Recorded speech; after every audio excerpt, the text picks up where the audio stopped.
राधे राधे दोस्तों, आज मैं आपके साथ शेयर करने जा रही हूँ कि पशुपतिनाथ जी की पूजा मैंने कैसे की थी। ये भोलेनाथ जी हैं, इन्हीं के ऊपर मैंने पशुपतिनाथ जी की पूजा की थी। पशुपतिनाथ जी की पूजा भोलेनाथ जी की पूजा होती है, ये 5 सोमवार करनी होती है। शिव जी के मंदिर में एक ही शिवलिंग को 5 सोमवार पूजा करना होता है। आइए जान लेते हैं कि हमने पशुपतिनाथ जी की पूजा में किन किन सामग्रियों का प्रयोग किया है। तो वैसे तो पशुपतिनाथ जी के व्रत में बहुत ढेर सारी चीज़ें लगती हैं, पर यहाँ पे जितना मेरे पास संभव हो सका उतना मैंने प्रयोग में लिया है, और जितना मुझे मिल गया उतना मैं प्रयोग में ले रही हूँ, आपके साथ शेयर कर रही हूँ।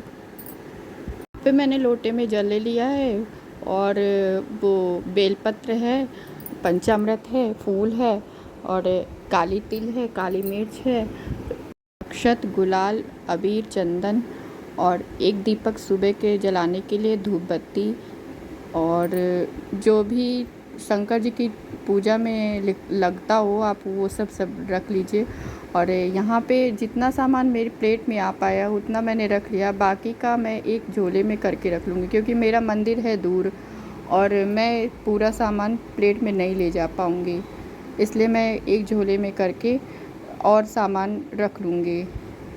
अधिकतर शंकर जी की पूजा में लगने वाली सामग्री सब कुछ मेरे अपने घर में ही मिल जाता है, पर यहाँ पे बेलपत्र बहुत ज़रूरी होता है। बेलपत्र, फूल और जल, इसके बगैर तो भगवान जी का पूजन असंभव है।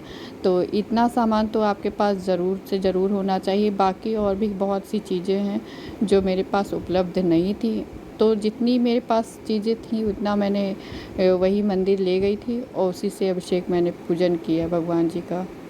पे जितनी भी सामग्री हम ले जा रहे हैं पूजन के लिए, इतनी ले जाएं कि हम शाम की पूजा के लिए बच जाए। तो हमें थोड़ा दुगना सामान ले जाना है। पंचामृत आपको थोड़ा सा ही लेना है, क्योंकि शाम को हमको स्नान नहीं कराना है, केवल जल की छींटें ही देनी होती हैं। जल, और क्योंकि शंकर जी को शाम को स्नान नहीं कराना चाहिए, इसलिए हम लोगों को जल और पंचामृत का छींटा ही देना है, इसलिए हम लोग थोड़ा ही से बचाएंगे, बिल्कुल छींटा देने भर का। बाकी और सामग्री आप इतना रख लीजिए कि आपको शाम की पूजा के लिए बच जाए। अक्षत हुआ, लौंग, इलायची, जो भी है आपने रखा है वो इतना ले जाइए कि आपको शाम की पूजा के लिए ज़रूर मिल जाए। यहाँ पे पंचामृत मैंने एक ही में सब मिक्स करके रख लिया है, दूध, दही, घी, चीनी और शहद। तो आपकी सुविधा अनुसार जैसा भी हो आप वैसा कर सकते हैं। यहाँ पे मैं मंदिर में आ गई, जल चढ़ा रही हूँ, और मैं जितना यहाँ पे शूट कर पाई हूँ उतना ही आपको दिखा पाऊँगी, क्योंकि मंदिर के अंदर ज़्यादा कैमरा लेकर पूजा करना हमें उचित नहीं लगता है। बाकी दूसरे भक्तों को भी तकलीफ़ हो हम लोगों की वजह से, तो ऐसी पूजा किस काम की। इसलिए मैं यहाँ पे अभिषेक और जितना मैं शूट कर पाई हूँ उतना मैं आपको दिखा रही हूँ। हम पूजा करने से पहले शिवलिंग के ऊपर जो भी चढ़ा हुआ है और शिवलिंग को अच्छे से साफ़ कर लेंगे, उसके बाद ही हम अभिषेक करना शुरू करेंगे।